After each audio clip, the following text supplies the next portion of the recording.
El salario básico será de $482 el próximo año. El incremento de $12 se decidió tras un acuerdo entre empleadores y trabajadores en el Consejo Nacional de Salarios. 2 médicos afirman que la influenza H3N2 circula desde hace décadas en Ecuador, aunque la preocupación actual es por la nueva variante K, más contagiosa. En el país aún no hay casos y especialistas descartan una pandemia. El fracaso en la compra centralizada de medicamentos llevó al Ejecutivo a reformar por tercera vez la contratación de fármacos e insumos. Los pacientes siguen denunciando que en los hospitales no hay lo que se requiere. El lunes 22 de diciembre se dictará sentencia para los 17 militares procesados por desaparición forzada de los 4 niños de las Malvinas. En 3 barrios de Quito empezaron los racionamientos de agua debido a la sequía que afecta a la capital. 44.000 habitantes de las zonas altas tienen el servicio solo 6 horas al día. La policía asegura que los hombres disfrazados de agentes que asesinaron a 4 hermanos en Nueva Prosperina se equivocaron. Su padre, quien presenció la masacre, está herido. El presidente electo de Chile, Antonio Kast, se reunió con su homólogo Gabriel Boric para iniciar el proceso de transición, tras vencer ampliamente a la candidata Janet Jara del Partido Comunista. El Consejo de Presidentes de la Liga Pro aprobó que el sistema del campeonato tenga algunos cambios para la temporada 2026. Lo explicaremos.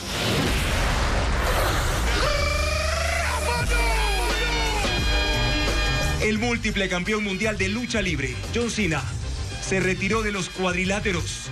Sus 17 títulos lo convirtieron en un referente de ese deporte. Ahora brilla como actor en películas y series.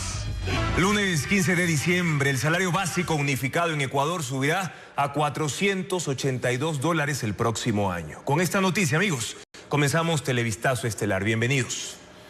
Este lunes, el Consejo Nacional de Trabajo y Salarios ya anunció un acuerdo tripartito entre el gobierno, empleadores y trabajadores para el incremento mensual de $12 en 2026. Paul Romero con las reacciones de los sectores implicados en este aumento. Después de 9 años, trabajadores, empleadores y el gobierno llegaron a un acuerdo para incrementar $12 del salario básico unificado, que de 470 subirá a $482 mensuales desde enero del próximo año. Este lunes el Consejo Nacional de Trabajo y Salarios anunció la decisión después de varias semanas de reuniones. El presidente Daniel Noboa resaltó el consenso y escribió en su cuenta de la red social X que por primera vez en casi una década no hubo imposición. El incremento del salario básico muestra una economía que se fortalece, acompañada de políticas que buscan incentivar la creación de plazas de empleo, según el mandatario.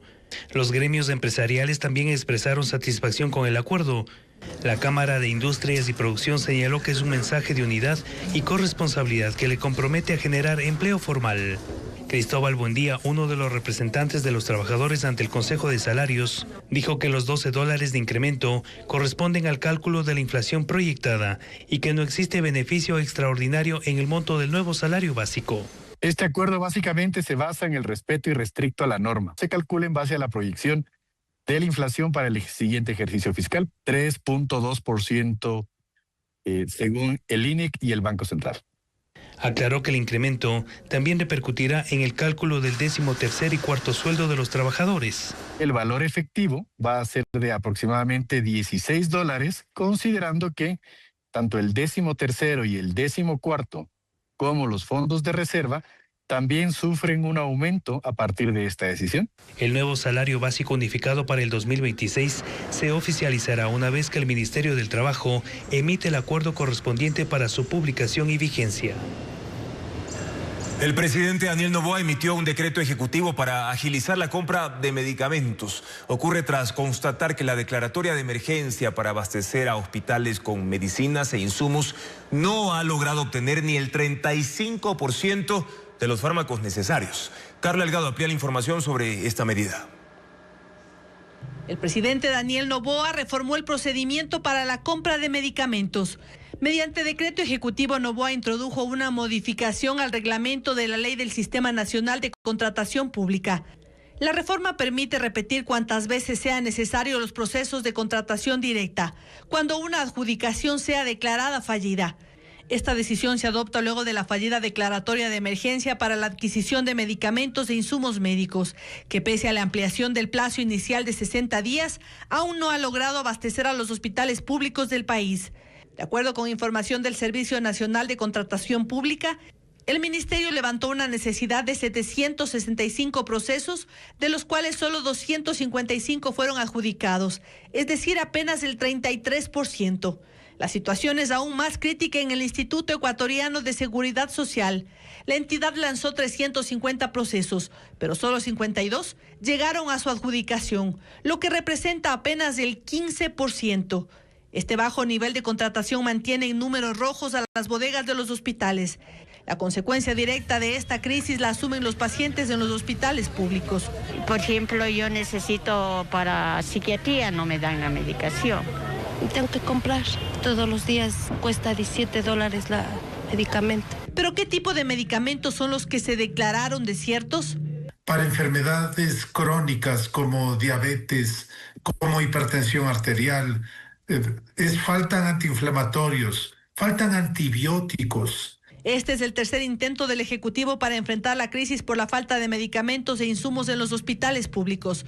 Primero creó un comité de salud, luego se declaró la emergencia y ahora se impulsa una modificación al proceso de compras públicas. Médicos intensivistas señalan que la variante K de la influenza H3N2 que provoca la llamada supergripe no está en Ecuador, pero dicen que va a llegar. Aseguran que la vacuna que existe actualmente reduce los síntomas y evita hospitalizaciones. Además, Luis Alfredo Zúñiga informa que descartan la posibilidad de una pandemia. La influenza AH3N2 no es nueva, ya que circula de manera estacional en Ecuador desde hace años, al igual que otros virus respiratorios como sincitial, AH1N1, COVID, entre otros. Y para todos ellos existe tratamiento. Así lo indican médicos intensivistas. La preocupación que se ha levantado desde Europa se debe a la aparición de la variante K. Y su principal característica es que el contagio es más rápido y afecta a un mayor número de personas. Los doctores ratifican que aún no se ha detectado en Ecuador, pero reconocen que la posibilidad de su ingreso al país es alta debido al movimiento migratorio típico de diciembre. ¿Se puede prevenir? Sí, aunque de manera parcial, con la vacunación. Previene versus lo que es la gripe H3N2, pero en menos grado contra la variante K.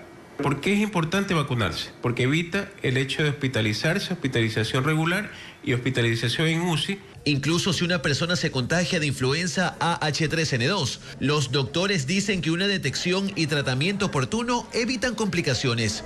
Los síntomas de esta influenza son fiebre inmediata de 39 a 40 grados, fuerte y persistente congestión nasal, tos seca y agotamiento. Esto es la diferencia del COVID, por ejemplo, que se caracteriza por presentar dolor de cabeza. La fiebre no se da en todos los casos y es de menor intensidad. Hay cierta dificultad respiratoria y poca congestión nasal. Dentro de los 3 primeros días, que sería lo adecuado para hacer el diagnóstico específico etiológico, hacer hisopado, prueba de antígeno, detectamos y damos tratamiento específico. 24 o 36 horas, el paciente ya está curado y no tiene síntomas. Ambos especialistas descartan la posibilidad de una pandemia por este tipo de influenza. Sí hay una forma de poder controlar lo que es la enfermedad. De ahí que los doctores insisten en la vacunación, sobre todo a grupos vulnerables. 60.000 personas ya lo han hecho en la campaña que ejecuta el Ministerio de Salud.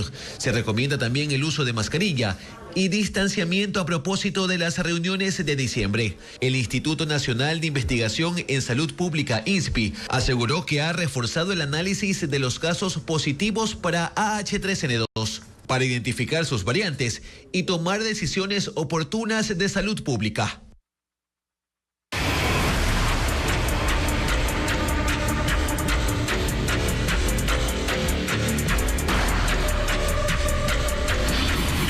Clima, el alcance de la sequía.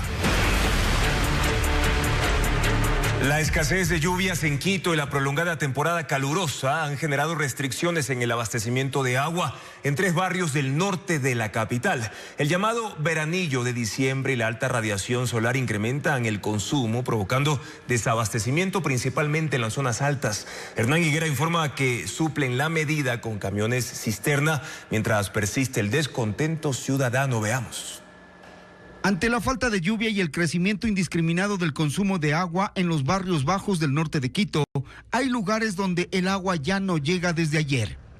Existe una restricción del servicio para al menos 44,000 personas que viven la escasez durante todo el día por ahora en 3 barrios donde los cortes son de hasta 18 horas.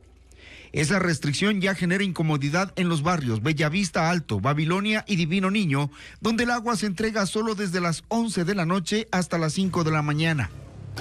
Bueno, de lo que el reporte es del INAMI, solo sé que la radiación ha aumentado, la temperatura aumenta. Entonces, en este pequeño veranillo podría ser a nivel nacional, ¿no? Otros 9 barrios dentro de Calderón tienen cortes de hasta 8 horas y la empresa de agua potable ha dicho que la carencia la suplirá con tanqueros. Hoy precisamente uno de ellos intentó suplir la demanda, pero no alcanzó. Mientras la empresa de agua potable venga y viva lo que nosotros vivimos. Creo que estaban 15 tanqueros. 15 tanqueros estaban repartiendo de manera continua. Hay barrios en la parte baja donde los niveles de agua sí les permite tener el servicio, pero el consumo ha aumentado y supera los límites internacionales recomendados. Se considera que es normal que una persona en Quito consuma 100 litros de agua al día, pero la temporada calurosa ha elevado la cifra a 200 litros por persona. El calor y el consumo indiscriminado, sumadas las conexiones ilegales que tiene la red de abastecimiento de agua en el norte de la capital, hacen que estas personas sientan los efectos de la escasez en la temporada calurosa de diciembre, un tanto atípica. Y el país lleva 20 días sin lluvias, lo que causó la disminución de los caudales de los ríos que alimentan a las principales hidroeléctricas, pero los efectos son ligeros y los embalses de las centrales continúan llenos. Diego Cuenca describe este comportamiento climático. El Instituto de Meteorología e Hidrología INAMI aseguró que el país tiene 20 días sin lluvias. Durante ese tiempo, los caudales de los ríos que alimentan a las principales hidroeléctricas disminuyeron. En el río Paute de la provincia de Azuay está ingresando menos agua. Desde la última semana de noviembre pasó 112 a 55 metros cúbicos por segundo, que es el último reporte de este lunes. Ese afluente alimenta las centrales Mazar, Molino y Sopladora, que juntas producen 1.700 megavatios. Sin embargo, esa ligera disminución de agua no afecta a las operaciones, pues sus embalses están llenos. Los analistas del INAMI aclaran que no se trata de un estiaje. No estamos diciendo que es una sequía, solo estamos diciendo que el mes de diciembre va a ser deficitario en lluvias. Esa variación climática también causa efectos en la central Mina San Francisco, en Azuay, de 270 megavatios. El caudal pasó de 60 a este lunes, que registra 15 metros cúbicos por segundo. Y en el río Coca, que alimenta a la central Coca-Cola Sinclair, de 1.500 megavatios, el ingreso de agua también disminuyó. En la última semana de noviembre hubo 517 metros cúbicos por segundo y hasta este lunes cayó a 144 metros cúbicos. Según el INAMI, ese panorama cambiará en los próximos días. A partir del día miércoles nosotros ya tenemos ingreso de humedad desde la cuenca amazónica y desde el sur del país. Si bien no tendremos precipitaciones intensas en la región interandina, pero ya vamos a tener menor horas de sol. Eso ocurre cuando incrementa el consumo de energía a escala nacional debido a la temporada navideña, pero la ministra de Energía descartó apagones. ADN presentó un proyecto para que sean imprescriptibles delitos de terrorismo y delincuencia organizada que se relacionen con la minería ilegal, pornografía infantil, lavado de activos y hasta el tráfico de armas nucleares. Patricio Díaz recuerda que parte de estos temas ya estuvieron incluso en una reforma fallida que quedó para votación en el periodo anterior. La intención de que delitos graves sean imprescriptibles no es nueva, pero ahora el oficialismo quiere impulsarlo. Y por eso la asambleísta Diana Jacome presentó este lunes un proyecto para reformar el Código Integral Penal, que plantea la imprescriptibilidad tanto en la acción como en la pena de delitos de terrorismo y su financiación, y de delincuencia organizada, cuando ésta tenga como propósito cometer los delitos de tráfico de sustancias, minería ilegal, lavado de activos, sicariato, secuestro, trata de personas, tráfico de migrantes, pornografía infantil, tráfico ilícito de armas de fuego, químicas, nucleares o biológicas. Acabar con la estrategia criminal más usada por los grupos terroristas, por la delincuencia organizada. Ellos huyen del país, se esconden, esperan que el tiempo pase y regresan como si nada hubiese pasado. El proyecto pasa al Consejo de Administración Legislativa para que lo califique y remita a una comisión, que en este caso sería la de Justicia, que ya tiene otras reformas al Código Integral Penal. Pero no es la primera vez que el tema se trata en la Asamblea. Una reforma se dejó sin votar en segundo debate en el anterior periodo.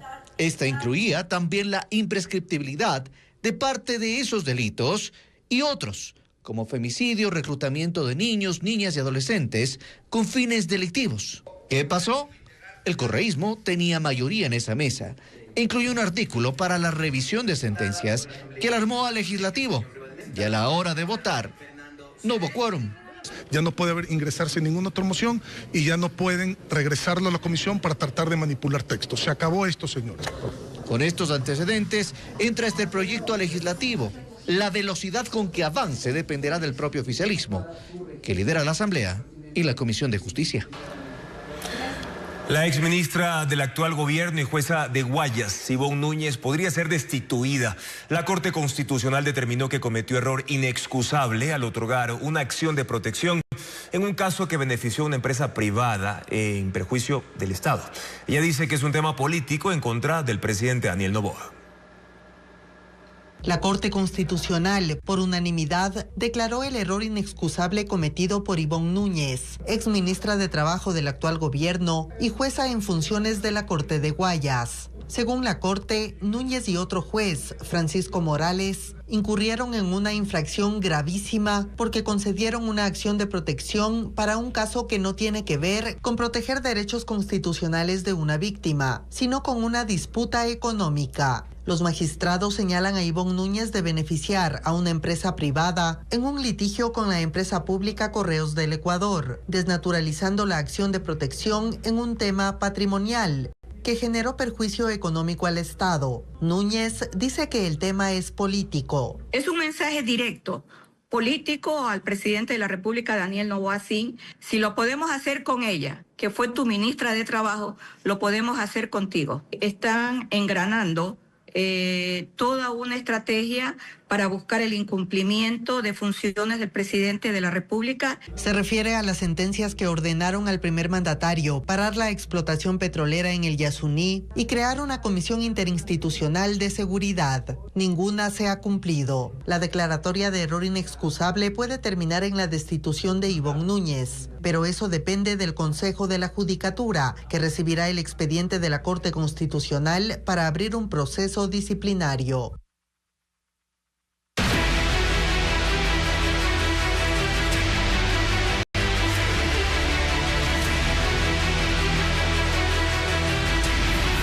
Latinoamérica. Chile gira a la derecha. El presidente electo de Chile, el conservador José Antonio Kast, promete un gobierno con prioridades en seguridad, inmigración y progreso económico. En tono conciliador, hizo un llamado a la oposición, pero también declaró que habrá una vuelta al orden y al respeto de la ley y las instituciones. Kast venció ampliamente a la candidata de la izquierda, Janet Jara, del Partido Comunista. El reporte con Pedro Jiménez. El péndulo político en Chile, que alterna gobiernos de izquierda y de derecha de manera consecutiva en cada periodo presidencial desde hace más de 20 años, favorece esta vez al conservador José Antonio Kast, fundador del Partido Republicano. Kast, de 59 años, que antes disputó 2 balotajes que perdió contra Sebastián Piñera y Gabriel Boric, ha ganado esta vez en su tercer intento. Obtuvo 58,16% de la votación contra el 41,84% de la oficialista Janet Jara, que aceptó la derrota, pero advierte una oposición propositiva y exigente. Kast dice que no espera menos. Si vamos a combatir el crimen organizado, lo necesitamos a ustedes también. Si vamos a recuperar nuestras cárceles, los vamos a necesitar ustedes también, que son de oposición. Kast destacó la importancia de una migración ordenada en Chile. Habló de la calidad de los extranjeros que ejercen la medicina, por ejemplo, pero advierte a los 300.000 inmigrantes ilegales que deben irse y mano firme contra los que cometen delitos. Ganó la esperanza de vivir sin miedo. Habla de reimpulsar el progreso económico y el empleo. Promete un gobierno para todos y no la administración preeminente de un movimiento político. Anunció que por eso se desafilia del Partido Republicano que ayudó a crear en 2019. Kast, de ascendencia alemana, es el menor de 10 hermanos, padre de 9 hijos, opuesto al aborto y al matrimonio igualitario, con un discurso de tendencia ultraconservadora y el primer pinochetista que asumirá el poder 35 años después de la dictadura. Ha dicho que no se va a centrar en la llamada batalla cultural, sino en las urgencias de los chilenos. Y este mediodía fue recibido en el Palacio de la Moneda por el presidente Gabriel Boric para el inicio de una transición ordenada del poder de cara al gobierno que empezará el 11 de marzo. En Milagro, el caso del estudiante de 11 años quien falleció en una unidad educativa está en manos ya de la Fiscalía, pero también de la DINASED. La familia pide ayuda para tener un abogado porque quiere saber exactamente qué fue lo que ocurrió. Estefanía Arias viajó a esa localidad de Guayas y explica que el Ministerio de Educación ya se pronunció sobre este hecho, pero ¿qué dijo al respecto? Vamos a verlo.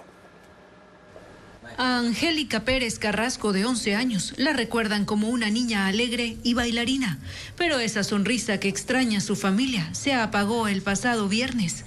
La menor falleció en la unidad educativa Simón Bolívar, en el Cantón Milagro, en Guayas, 15 minutos después de haber sido dejada por su abuelo. Un profesor la sacó cargada del plantel. Pero no se sabe si a la bebé se cayó de la escalera o a la bebé le empujaron de arriba. Pero eso es lo que yo quisiera que se investigue, a ver si es verdad o no. Y cámaras sí hay, sino que no quieren dar todas las cámaras como debe ser. Por ahora, las clases en esta institución se retomaron con normalidad este lunes. Buscamos a los directivos del plantel, pero el vicerrector se negó a dar declaraciones. Lamentablemente, los encargados de dar declaraciones son otras instancias. La denuncia ya fue puesta por la familia en la Fiscalía. Que digan de qué murió la bebé, nada, sino que ya la bebé fue trasladada directamente a la morgue y nosotros cogimos y nos fuimos rapidito a la morgue porque ya la bebé había estado allá. Fuera de cámara, la DINASED confirmó a Televistazo que entrevistaron a 4 docentes del plantel. Ellos dijeron que la menor sufrió una caída en las escaleras porque iba tarde a clases y que esto le causó una fractura cervical por trauma raquimedular, según documentos médicos. El Ministerio de Educación solo ha emitido un comunicado en el que expresa sus condolencias a la familia y aunque menciona de un acompañamiento y apoyo institucional, la familia de la menor asegura que ninguna autoridad se ha acercado a ellos. Pedimos nosotros que por favor sean más empáticos, más humanos. Hoy día nos pasó a nosotros, otro día pueden ser ustedes. El mismo documento ministerial señala que la menor sufrió un desmayo repentino. Por estas contradicciones, la familia de Angélica pide ayuda para tener un abogado y así seguir con el caso, porque quieren conocer realmente qué causó la muerte de la menor. A partir de hoy se habilitó el intercambiador de la avenida Mariana de Jesús en el norte de Quito. Paul Romero recorre la nueva obra para contarnos más de esta infraestructura vial que, según las autoridades, va a reorganizar el flujo vehicular y fortalecer la seguridad peatonal. Te saludamos a esta hora, Paul. Buenas noches. ¿Se espera entonces menos tráfico en ese punto del occidente de Quito? ¿Qué tal, Juan Carlos? Buenas noches. Ese es el objetivo. Y después de 9 meses de trabajo se habilitó el paso aquí en el intercambiador de la avenida Mariscal Sucre de la capital con la Mariana de Jesús. Vamos a ver, en este momento es lo que ustedes observan, todavía hay personas que están trabajando. Se habilitó hace 30 minutos el último tramo que conecta específicamente desde el norte de la capital hasta la avenida Mariana de Jesús. Este nuevo intercambiador es una infraestructura diseñada para mejorar el tránsito de las rutas del centro y norte de Quito. Reorganiza el flujo vehicular y la seguridad peatonal en uno de los ejes más transitados de la capital. El trabajo empezó el 15 de marzo de este año y tardó 9 meses. Su importancia radica, según las autoridades, en la solución integral que brinda el nuevo paso deprimido para la conexión directa rápida desde la avenida Mariscal Sucre. Esta es una de las principales arterias de la ciudad. Además, la renovación integral de 2 kilómetros aproximadamente de la estructura vial que incluye los carriles sur, norte, el paso lateral junto a la Universidad Técnica Equinoccial, giros de retorno al norte, al sur, la conexión con la calle Juan de Acevedo. Todos rehabilitados con estructura asfáltica, señalización horizontal y vertical, iluminación LED. Bahías también a bordo para que puedan los vehículos divisar bien, en este caso, el paso deprimido y mejorar el tránsito de la ciudad. Según las autoridades, esta obra costó $3.500.000. Este es el informe oficial de las autoridades. Y lo que hemos constatado es que ya después de 9 meses de congestión en este sector, ya el tránsito es totalmente fluido desde el sur y hacia el sur del sur al norte de la capital. Entonces es una obra importante que los quiteños estaban esperando y que poco a poco ya se va a ir normalizando el tránsito en esta arteria, la avenida Mariscal Sucre de Quito. Juan Carlos, buenas noches. La plaga del moco avanza con rapidez en la costa y con la llegada del invierno, la propagación de la bacteria preocupa cada vez más al sector bananero. A escala nacional, Agrocalidad ha intervenido 360 fincas entre Guayas, El Oro y también Los Ríos. Odel Camacho informa que son precisamente las provincias con mayor número de casos. A las puertas del invierno, el avance de la plaga del moco en la costa se vuelve una alerta mayor para el sector bananero. Aunque no hay una cifra precisa del alcance, los reportes oficiales ya muestran una propagación acelerada en Los Ríos, El Oro y Guayas. Según Agrocalidad, solo entre julio y octubre se intervinieron 360 fincas en estas 3 provincias y realizaron trabajos de erradicación en 938 hectáreas. El panorama anual es peor. En Los Ríos, la principal productora de banano del país, se identifican 2.543 hectáreas afectadas, mientras que la Asociación de Bananeros Provincial estima que el daño llegaría a 10.000. A este subregistro se suma un problema: productores que ocultan brotes y arrojan plantas infectadas a los afluentes. Esa práctica termina impulsando la propagación de la bacteria. En el norte de Los Ríos se concentra la mayor afectación. Buena Fe, Valencia y Quinsaloma ahora suman cerca de 130 fincas impactadas. Allí el moco ha dejado cultivos devastados. Las bananeras comparten una fuente hídrica, puede ser el río, puede ser un estero. Entonces, al momento de que una bananera se infecta, todos esos sedimentos van a ser compartidos. En el último trimestre, brigadas de la prefectura han recorrido 8 cantones detectando nuevos brotes con pruebas rápidas. Indican que los casos incrementaron entre un 30 y 40%. Al momento se hace de 4 a 5 o 6 pruebas rápidas por finca. Y mientras el moco se extiende, también crece la preocupación de trabajadores agrícolas que ven reducirse sus jornadas. Principal preocupación para nosotros es que el moco nos deje sin trabajo. Mata que van detectando, la van sacando. La falta de control fitosanitario y de linderos en las bananeras sigue siendo uno de los factores que facilita la diseminación de esta bacteria, cuyo impacto puede agudizarse con la llegada de las lluvias.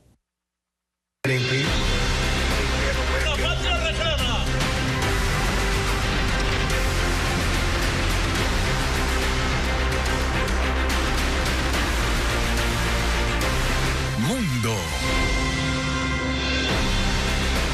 Padre e hijo fueron los autores del atentado terrorista en Australia que dejó 15 fallecidos y más de 40 heridos. Según la policía, los atacantes de 24 y 50 años tenían un arsenal de armas, además de un vehículo cargado con explosivos que fueron desactivados por la policía.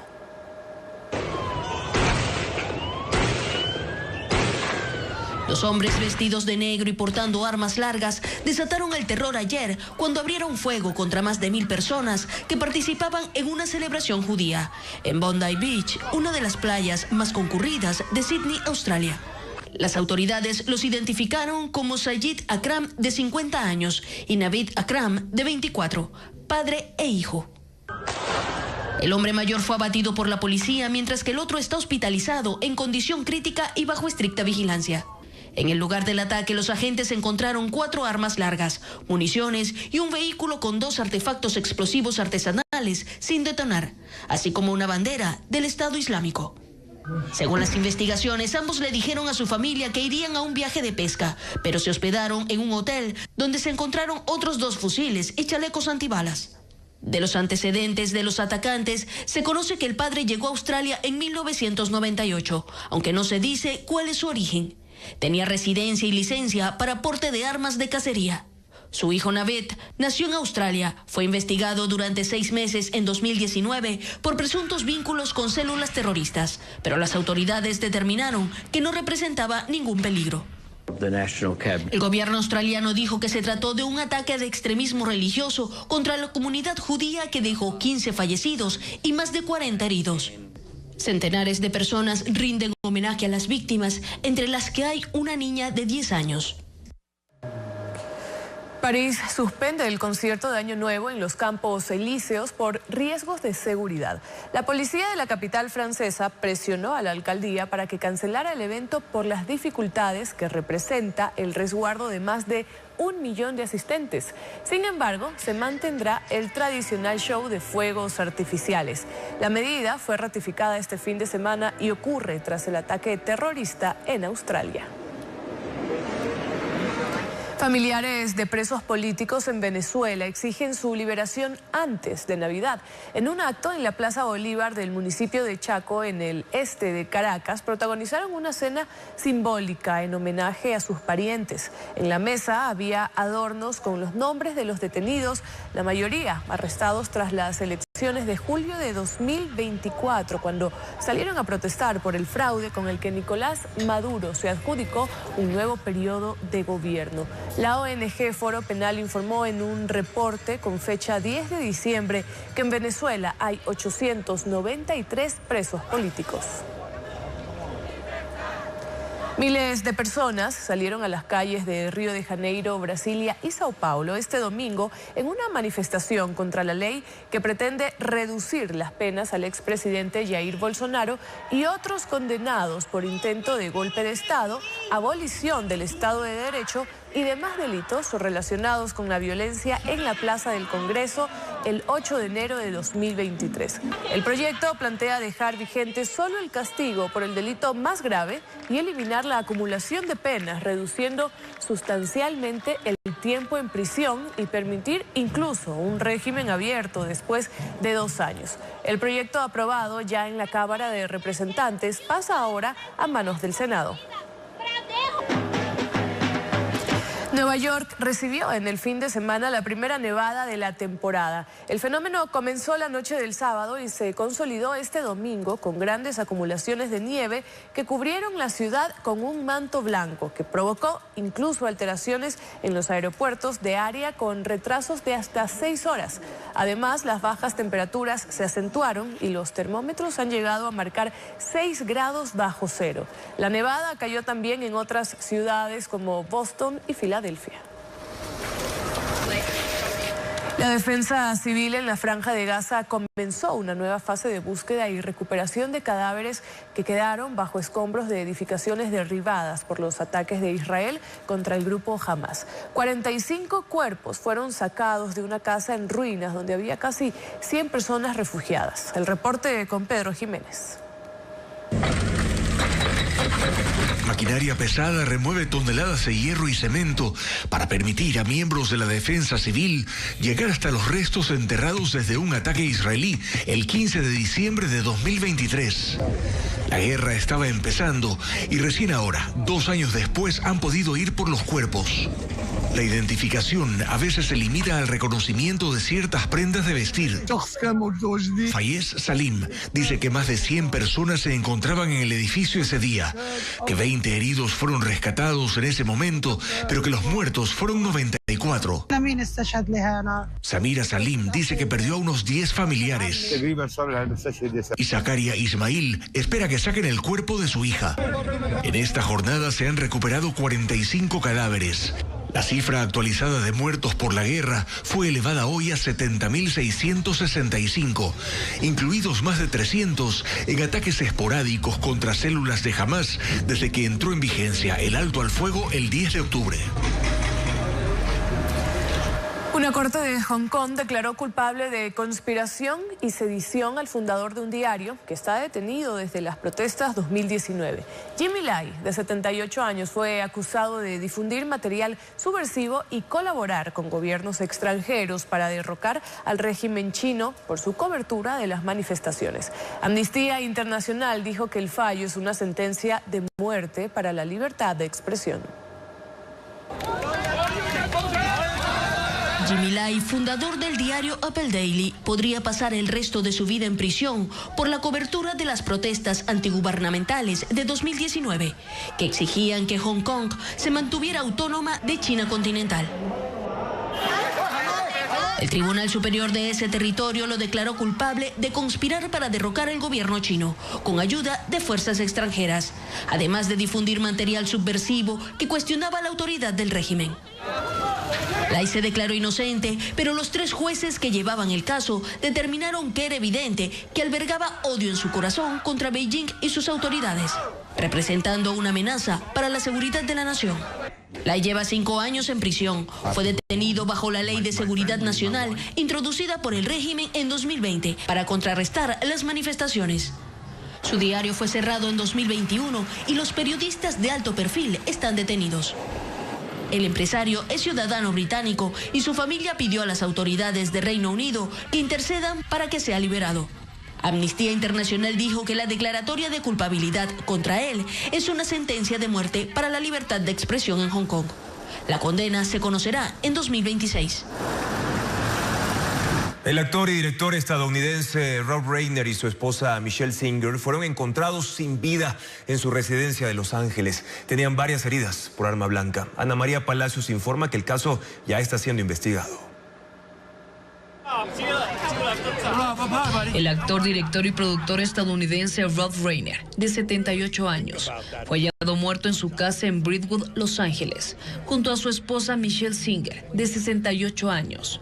Las autoridades investigan el hecho como un aparente homicidio, según la información policial. Las autoridades señalaron que ambos habrían muerto a causa de heridas de arma blanca. Su hijo Nick, de 32 años, fue arrestado por el asesinato de sus padres sin derecho a fianza. All right, Gloria, we done that. Rob Reiner se hizo conocido por su papel en la serie All in the Family, por el que ganó 2 premios Emmy en la década de 1970. A lo largo de su carrera dirigió más de 30 películas, entre ellas Cuando Harry encontró a Sally, La princesa prometida, Misery y Algunos hombres buenos, por la que fue nominado al Oscar como mejor director.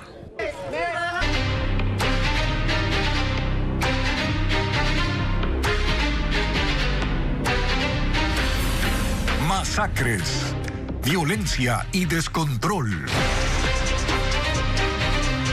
La policía informó a Televistazo que los sicarios que asesinaron a 4 hermanos dentro de su vivienda en Guayaquil se equivocaron de objetivo. A pesar de eso, los criminales atacaron sin piedad a estos jóvenes que tenían entre 16 y 26 años. Merlin Ochoa informa además que un niño de 10 años y su madre se salvaron de ser ejecutados. Un día después de la masacre, en el bloque 1 de El Fortín, al noroeste de Guayaquil, el silencio pesa. La casa permanece cerrada y vacía. En la calle principal casi nadie pasa. Afuera, frente a la vivienda de 2 pisos a medio construir donde ocurrió el ataque, siguen en pie los arcos de indoor fútbol y el logo del equipo del que eran hinchas los 4 hermanos que fueron asesinados frente a su familia. Jugaban pelota, jugábamos entre nosotros, organizábamos las fiestas de Navidades. Todos estamos con ese dolor, porque eran unos chicos que los vimos crecer. La policía confirmó que los sicarios se equivocaron. Ninguno de ellos posee antecedentes penales y posiblemente se trate de una equivocación. En un domicilio continuo de aquí existía un miembro de un posible GDO a quien era la persona que estaban buscando. El ataque ocurrió a las 3 de la madrugada del domingo. 4 hombres armados bajaron de una camioneta con prendas similares a las de la policía y dispararon 20 veces contra 3 hermanos de 23, 25 y 26 años, quienes estaban con su padre en la sala de la casa. Sí, estaban todavía pintando porque todavía no terminaban, porque ellos ya tenían que trabajar ya hoy día, pues. El cuarto hermano de 16 fue sacado de su habitación y lo balearon. Murió luego en el hospital. El padre de 46 años sobrevivió, pero con heridas. Un niño de 10 años también se salvó. Testigos indican que cuando llegó la policía, el pequeño y su madre estaban en la esquina de la casa abrazados, sin entender cómo la violencia les había arrebatado a casi toda su familia. Por esta masacre aún no hay detenidos. Y una investigación de la Universidad Central del Ecuador determina que estas masacres se responden a ciertas actividades ilícitas locales y no solo a mafias internacionales. Una manifestación de violencia que ocurre con más frecuencia en Durán y Guayaquil. Diego Cuenca conversó con 2 analistas en criminalidad.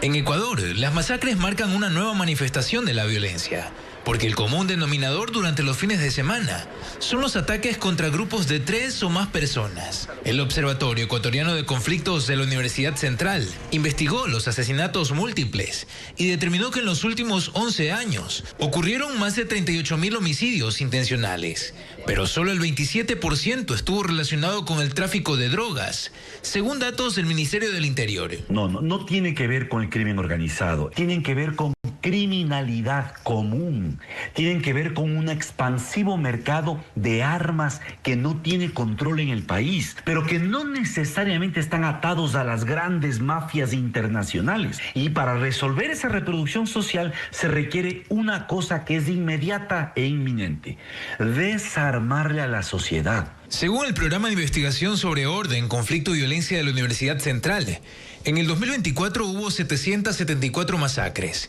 y entre enero y septiembre de ese año hubo 778 casos. Guayaquil y Durán son las ciudades más vulnerables a esos asesinatos múltiples, porque las estructuras criminales, que no pueden desarrollar nuevos mecanismos de rentabilidad económica, buscan expandir sus operaciones ilícitas con disputas en territorios. Esto que nos está mostrando son 2 factores adicionales: que las zonas en donde recrudecen estos eventos son evidentemente zonas donde hay mayores rasgos de pauperización, de empobrecimiento. El estudio muestra que esta modalidad criminal no da tregua y se sigue expandiendo en el territorio nacional. Seguimos con más. El salario básico unificado para 2026 será de $482. El incremento es de $12, es decir, hasta este 31 de diciembre se pagarán $470. Ahora, el Consejo Nacional de Trabajo y Salarios fue el organismo integrado por representantes de los trabajadores, empleadores y también el gobierno nacional. La primera reunión se desarrolló el pasado jueves 24 de noviembre y el Consejo debía definir hasta el 20 de diciembre. Ahora, si no alcanzaba un consenso, el Ejecutivo tenía que tomar la decisión del monto de incremento para el siguiente año en cuanto al salario básico unificado, como ya ha ocurrido en años anteriores. Reiteramos, el salario básico para 2026 será de $482. Cambiamos de tema ahora para contarles que el lunes 22 de diciembre, es decir, el próximo lunes, el tribunal dará a conocer la sentencia en el denominado caso de los 4 niños de las Malvinas, en el que 17 militares están siendo procesados. Bessie Granja con el seguimiento de las investigaciones. Este lunes concluyó la etapa de alegatos finales en el juicio por la desaparición forzada de Josué, Ismael, Nemías y Steven, los 4 niños de las Malvinas, en el que son procesados 17 militares de la Fuerza Aérea Ecuatoriana. Luego de 6 semanas de diligencias, el tribunal anunció que inicia la fase de deliberación liberación y que la sentencia se dará a conocer el próximo lunes 22 de diciembre. En los alegatos, la Fiscalía precisó la acusación contra el subteniente que estuvo al mando de la patrulla, solicitando para él la pena máxima agravada de 34 años, 8 meses de prisión, al igual que para otros 10 acusados como autores directos. La entidad fiscal también solicitó 7 años y 4 meses de cárcel para un teniente coronel, señalado como cómplice, mientras para los 5 militares que se acogieron a la cooperación eficaz, se pidió 30 meses de prisión. También se incluye la implementación de un programa de capacitación obligatoria y permanente en derechos humanos para todo el personal de la Fuerza Aérea. Y en memoria de los niños fallecidos, que el puente de la avenida 25 de Julio, donde ocurrió la aprehensión, sea denominado oficialmente Niños de las Malvinas. En plenas fiestas de Navidad y fin de año se intensifican los controles aduaneros en los aeropuertos de Quito y Guayaquil para evitar el ingreso de mercadería con fines comerciales. María Gabriela Carpio explica que la medida busca frenar redes y a personas que intentan ingresar grandes cantidades de mercancía que superan los límites de uso personal y así evitar el pago de los impuestos. Es temporada navideña y en los aeropuertos de Quito y Guayaquil el movimiento es intenso. Maletas con sobrepeso y controles aduaneros más visibles marcan la jornada en las salas de arribo internacional. Hay viajeros que pasan sin inconvenientes, pero otros son derivados a una revisión más detallada de su equipaje, como parte de las acciones para evitar el ingreso de mercadería con fines comerciales. Tratamos de combatir el comercio ilegal. Conocemos que hay ciertas redes que tienen como propósito traer mercancía justamente en esta fecha, ¿no? Del 11 al 23 de diciembre van a tratar de ingresar 200 maletas con pedido. Está abiertamente en las redes dicho, ¿no? Mientras continúan las revisiones, los pasajeros avanzan. Franklin llegó desde Nueva York de visita al país por las fiestas. Estaría bien porque hay mucha gente que la verdad sí viene a vender sus productos, pero en este caso yo lo que hago es traer regalos nada más. La normativa aduanera permite traer ropa, zapatos, perfumes, tecnología y regalos, siempre que no superen cantidades consideradas comerciales. Por ejemplo, se permite hasta 500 mililitros de perfumes por persona. Máximo 5 litros de bebidas alcohólicas para pasajeros mayores de 18 años. Se puede ingresar también un celular nuevo y uno usado, pero un tercero ya paga impuestos. Asimismo, varios pares de zapatos para la familia no generan problema. Sin embargo, la autoridad señala cuándo ya es sospechoso. 20 pares de zapatos, 50 pares de zapatos, eso ya se entiende que es para un uso comercial. En ese sentido, la aduana clasifica lo que puede ser para su uso personal y el resto lo tiene que pagar impuestos. Cuando los viajeros exceden en las cantidades, la advertencia es inmediata. El ingreso de lo que son splash y cremas, usted puede traer hasta 2.500 ml. Eso le ocurrió a Giancarlos, que superó el límite permitido en lociones. Conocía de la normativa, pero pensaba que era por maleta. Y además que como es temporada navideña, usted sabe que uno se desata comprando regalos para todo el mundo. En redes sociales, estos controles han generado sorpresa y reclamos, porque aducen que es la época en la que la gente más trae para su consumo. Sin embargo, desde la aduana aclaran que las revisiones no se aplican a todos los pasajeros, sino a quienes presentan alertas como viajes frecuentes, exceso de maletas o volúmenes inusuales de mercancía. Y hasta noviembre de este año, el déficit fiscal bordea los 4.300 millones de dólares. Las proyecciones gubernamentales se quedaron cortas y esto significa que se hace más grande la diferencia entre los ingresos que tiene el Estado y sus gastos. El escenario económico para el próximo año luce complejo, tomando en cuenta que para pagar intereses y amortizaciones de la deuda pública se requieren recursos equivalentes a más del 70% de todos los ingresos tributarios del país. Veamos. Aunque la ministra de Economía había expresado a mediados de año que su expectativa era cerrar el 2025 con un déficit fiscal de 3.000 millones de dólares, el desempeño evidencia que su proyección se quedó corta. Según el Observatorio de la Política Fiscal, en los 11 primeros meses del año, el resultado de la ejecución presupuestaria deja un déficit de 4.289 millones de dólares y falta por contabilizar diciembre. Decir que falta diciembre solo se puede entender como que el déficit se va a incrementar. Técnicamente, no hay forma de que sea distinto. El déficit fiscal no es otra cosa que la diferencia que tiene un gobierno entre sus ingresos y sus gastos. Es el dinero que falta para poder ejecutar todo lo que se ha planificado en un año. Observaciones independientes señalaron hace meses que el déficit de este año estaría por sobre los 5.000 millones de dólares y cuando ingresen los datos de diciembre estará claro que no se equivocaron. A falta de esos valores, ya no hay duda de que los resultados del 2025 revierten el descenso que había mostrado ese indicador. A saber, en 2023 el déficit fue de 5.789 millones, en 2024 cayó a 3.107 millones y en 2025 ya va casi por 4.300 millones. Con este escenario en el que los ingresos no alcanzan para cubrir los gastos, el 2026 se proyecta como un año complejo en lo económico, entre otras cosas porque el peso de la deuda en 2026 es alto. El Observatorio de la Política Fiscal señala que solo en intereses habrá que pagar 4.470 millones de dólares y por amortizaciones 8.532 millones, un total de 12.822 millones. Esto es poco más del 70% del total de los ingresos tributarios.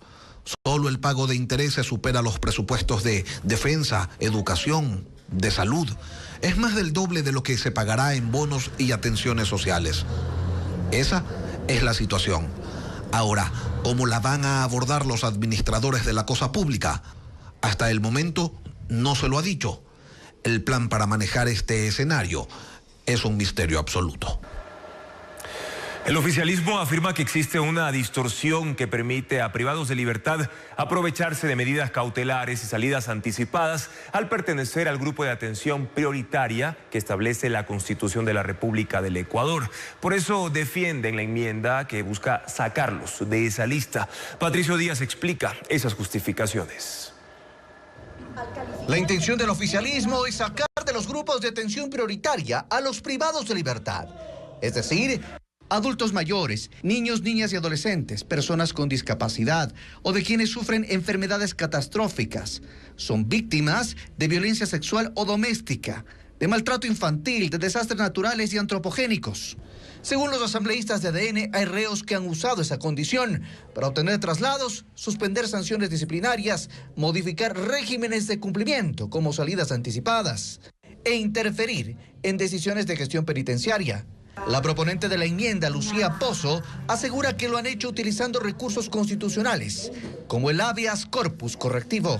Absolutamente cualquier persona privada de la libertad puede acceder a los derechos de garantías jurisdiccionales, de libertad condicional, medidas alternativas para no cumplir con su condena de acuerdo a la sentencia ejecutoriada.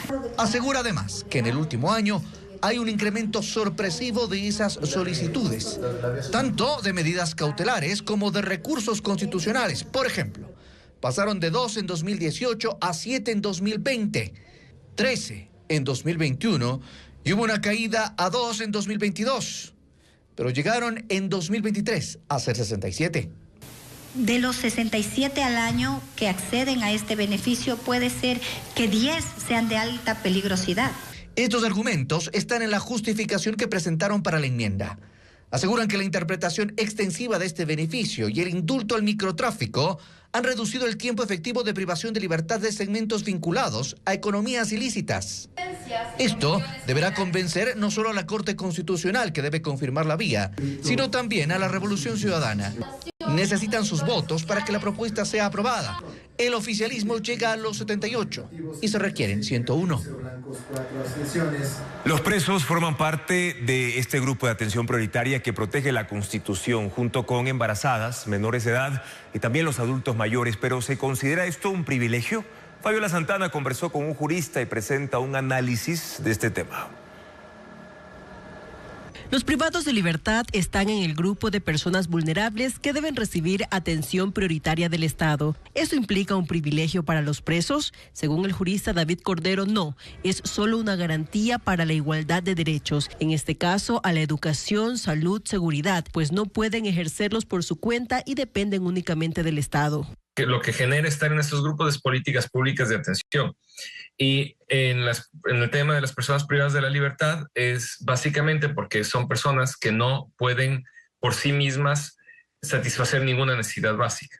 No solo Ecuador otorga este derecho a los presos, lo hacen los países cobijados por la Convención Americana sobre Derechos Humanos. Excluirlos sería una regresión de derechos, por eso la Corte Constitucional ya ha negado reformar ese artículo de la Constitución. Entonces, nuevamente, la Asamblea Nacional está impulsando una norma que la Corte Constitucional le dijo que no se puede hacer y va a generar otro conflicto con la Corte Constitucional. La disposición constitucional no otorga beneficios penitenciarios ni de atención médica sobre otras personas, como lo sostuvo el presidente Daniel Noboa, pues los profesionales de salud manejan protocolos técnicos establecidos. Para saber cuál es la persona que necesita atención más urgente. Es más bien un ejemplo que busca desinformar. Las denuncias sobre la situación en las cárceles con presos desnutridos, sin atención médica y bajo hacinamiento en centros controlados por los GDO deja en el aire la pregunta de si el Estado está cumpliendo con su obligación establecida en la Constitución. Una nueva refinería clandestina para procesar petróleo fue descubierta en Sucumbíos. Este fin de semana también se encontraron piscinas con combustible de contrabando en la frontera norte. Paul Romero presenta el informe sobre estos hallazgos. En menos de un mes se descubrió la segunda refinería clandestina de petróleo en la frontera norte. Patrullas de la Brigada de Selva 19 Napo del Ejército localizaron en la parroquia Pacayacu, Cantón Lago Agrio, Sucumbíos, una infraestructura artesanal para procesamiento de crudo. Las instalaciones tenían conexiones de tubería con un tanque cisterna de refinación. Los grupos armados ilegales roban petróleo para destilar gasolina blanca, materia prima en el procesamiento de hoja de coca y pasta base de cocaína. El combustible era almacenado en piscinas rústicas y transportado vía terrestre a laboratorios en territorio colombiano. En esa infraestructura clandestina se refinaba 1.500 galones de combustible semanal, según información del Ejército. La otra refinería ilegal se descubrió el pasado 22 de noviembre en el sector Chone 1, también en Lago Agrio. Tenía capacidad para procesar 5.000 galones de crudo por semana y generaba ingresos de $30.000 al grupo armado colombiano Comandos de la Frontera. En otra operación militar de este fin de semana, en La Victoria, Xuxufindi, se decomisaron 7.100 galones de combustible de contrabando, 2.000 en 3 piscinas artesanales y el resto en 24 tanques cargados en 3 camiones, que circulaban por caminos de tercer orden para evadir los controles. En las 2 operaciones no hubo detenidos. Las Fuerzas Armadas reforzaron el control en Sucumbíos, en la línea de frontera, para incrementar las operaciones contra la minería ilegal, tráfico de combustible y narcotráfico. No reveló el número de uniformados. Y esta mañana un bus en el que se trasladaba un grupo de estudiantes y docentes se volcó en la vía Saracay-Balsas, en la provincia de El Oro. Según información preliminar, el vehículo chocó con un camión y tras el impacto terminó volcado sobre la calzada. Un adolescente de 15 años murió y otros 28 pasajeros resultaron heridos tras este siniestro. 24 temblores sucedieron este fin de semana en 4 provincias ecuatorianas. Según el Instituto Geofísico, son fenómenos naturales independientes porque en Ecuador hay varias fuentes sísmicas activas por su ubicación geográfica. Lo informa Vanessa Robles. 4 provincias del país fueron epicentro de 24 temblores en 48 horas. Que no causaron daños materiales. Uno de los últimos sucedió la tarde del domingo en la provincia de Pastaza, cuyo epicentro fue en la ciudad de Puyo. El sismo de 3.8 grados sucedió a 161 kilómetros de profundidad en una zona con actividad sísmica regular. En Guayas, en cambio, se registraron 15 temblores entre 1.9 y 3.8 grados. La mayoría sucedieron el sábado cerca al Cantón Naranjal, a la altura de las fallas tectónicas que atraviesan la isla Puná y que se internan por el Golfo de Guayaquil. En la provincia de Bolívar hubo otros 3 movimientos telúricos con magnitudes entre 3.4 y 4.1 grados en la escala de Richter, muy cerca al Cantón San Miguel. Todos fueron el sábado. En Esmeraldas hubo 5 sismos. El de mayor magnitud fue de 3.8 grados. Sucedieron el viernes producto del choque de 2 placas provocando que una se deslice debajo de la otra. El sistema de vigilancia del Instituto Geofísico emitió un informe especial ante la inusual cadena de temblores, especificando que las causas son distintas, ya que vivimos en un país con fuentes sísmicas independientes. Ningún laboratorio en el mundo puede hacer un pronóstico, una predicción de la ocurrencia de un sismo. Debemos invitar a la población a que mantenga una calma con precaución, conscientes de que vivimos en un país sísmico, sí, y de que debemos siempre tener medidas de autoprotección. Según el especialista, se descarta la influencia del clima en los enjambres sísmicos. En el país suceden en promedio 2.200 sismos de baja magnitud al año. El 2026 se perfila como un año con una agenda de conciertos amplia y variada que ofrece propuestas para todos los gustos y géneros. Artistas de renombre internacional como Ed Sheeran, Iron Maiden, Ricardo Arjona y Grupo Frontera liderarán los escenarios.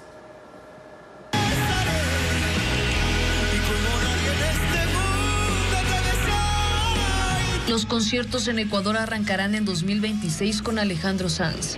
Llegará al país con su tour ¿Y ahora qué? El artista ofrecerá 2 espectáculos, el 19 de febrero en Quito en el Estadio Olímpico Atahualpa y el 21 en Guayaquil en el Estadio Modelo.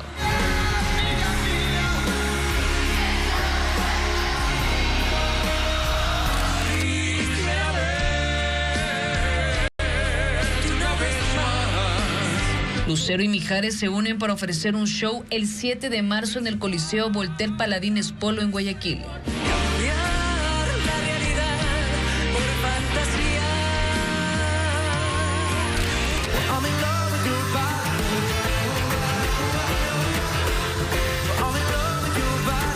El británico Ed Sheeran llegará por primera vez a Ecuador como parte de su gira mundial Loop Tour.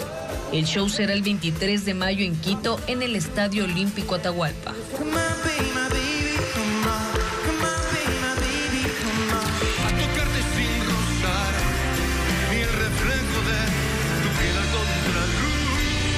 El guatemalteco Ricardo Arjona ofrecerá 2 conciertos como parte de su gira mundial Lo que el Seco no dijo. El 6 de agosto en Quito en el Estadio Olímpico Atahualpa y el 8 de agosto en Guayaquil en el Estadio Modelo.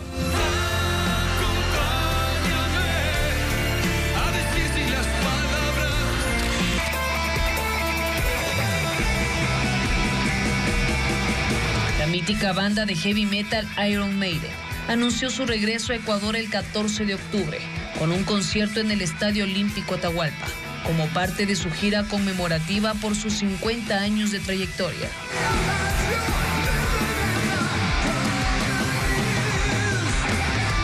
Porque a ti los conocí el mismo día, porque te sabes que Grupo Frontera de México ofrecerá 2 conciertos en el país, el 9 de octubre en Quito en el Coliseo Rumiñahui y el 10 de octubre en Guayaquil en el Coliseo Voltaire Paladines Polo. Los 4 días por el feriado de Año Nuevo movilizan las reservas hoteleras a escala nacional. De hecho, el gremio turístico proyecta superar los 110 millones de dólares en ingresos del año pasado. Diana León con las expectativas del sector. Las expectativas en el sector turístico se mantienen altas frente a los 4 días de asueto anunciados por el gobierno nacional para el feriado de fin de año, del jueves 1 de enero al domingo 4. Santa Elena supera en promedio el 50% de reservas, detalló la Cámara de la provincia. Hoteles como el Colón tienen el 75% reservado para el feriado de fin de año y el Marvento al 90%, ambos en Salinas. El Hotel Montañita está lleno al 90% desde el 31 de diciembre al 2 de enero. En Imbabura se mantienen en un 30%, pero proyectan alcanzar más del 60% de su capacidad hotelera. En Pichincha, los hoteles de la capital también suman huéspedes, en especial para la fiesta de fin de año. El Hilton de Quito ya tiene más del 50% en reservas, incluyendo la noche del 31 de diciembre. La Cámara de esa provincia proyecta que el flujo de turistas quiteños se movilice en Año Nuevo a playas como Atacames en Esmeraldas y Bahía de Caracas en Manabí. Hospedajes en la capital Azuaya aspiran cubrir el 100% de su ocupación, mientras que los de Guayaquil se mantienen al 40%. La estrategia para generar más ingresos se centra en lograr que los turistas que ya tenían reservas, por ejemplo, para el 31 de diciembre, extiendan su estadía. El tiempo que han tomado esta medida con antelación, o sea, esto le da tiempo a usted para pensar, para prepararse, al usuario, al empresario, a todos. El sector turístico espera que las ganancias se incrementen en un 15% más que el año pasado, es decir, llegar al menos a los 125 millones de dólares. Y hablando de estas fechas, año tras año hay cientos de celebraciones para traer la buena suerte, ayudar al prójimo e incluso educar a los niños en Navidad. Pero el folclore de algunas culturas puede resultar muy novedoso o al menos un poco extravagante para cerrar el último mes del año con nuevas energías. Jorge Luis Bacrizo nos cuenta de qué se trata.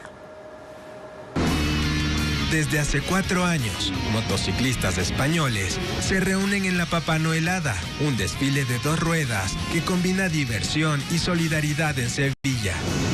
Este año, más de 1000 santas manejaron por toda la ciudad para recolectar regalos y entregárselos a niños en 8 hospitales de la Perla de Andalucía. Somos un colectivo que estamos muy perseguidos, pero al final, a la vista está, colaborando, somos los primeros. Los que sentimos la pasión por las 2 ruedas es una cita que no se puede faltar. Los más rudos recorren cientos de kilómetros. Incluso otras ciudades de la península ibérica ya adoptaron esta tradición. Al ritmo del tambor y la flauta, docenas de danzantes invaden las calles de Bacău, en la región de Moldavia, Rumania. Entre Navidad y Año Nuevo, los curiosos se congregan para disfrutar del juego del oso, un antiguo y curioso baile ancestral que se realiza para traer salud y buena suerte. Los bailarines usan pieles de osos reales. Muchos de estos trajes son heredados de generación en generación. Para la gente de Bacău, el oso es un animal sagrado y simboliza regeneración y fuerza. Durante las 3 horas de desfile, niños y adultos bailan de lado a lado para ahuyentar a los malos espíritus. Y las familias invitan a los osos a sus casas para traer prosperidad para el próximo año. Y una costumbre algo más extraña, pero no por eso menos colorida, se hace realidad en Austria. Se trata de la carrera del Krampus, el ayudante malévolo de Santa Claus, el encargado de asustar a los niños malcriados antes de Navidad. La criatura mitológica se caracteriza por su figura peluda y sus cuernos. Según el folclore de Europa Central, el Krampus va en busca de las personas que se han portado mal durante el año y es el encargado de castigarlos con ramas o llevárselos durante la noche, previa al día de San Nicolás.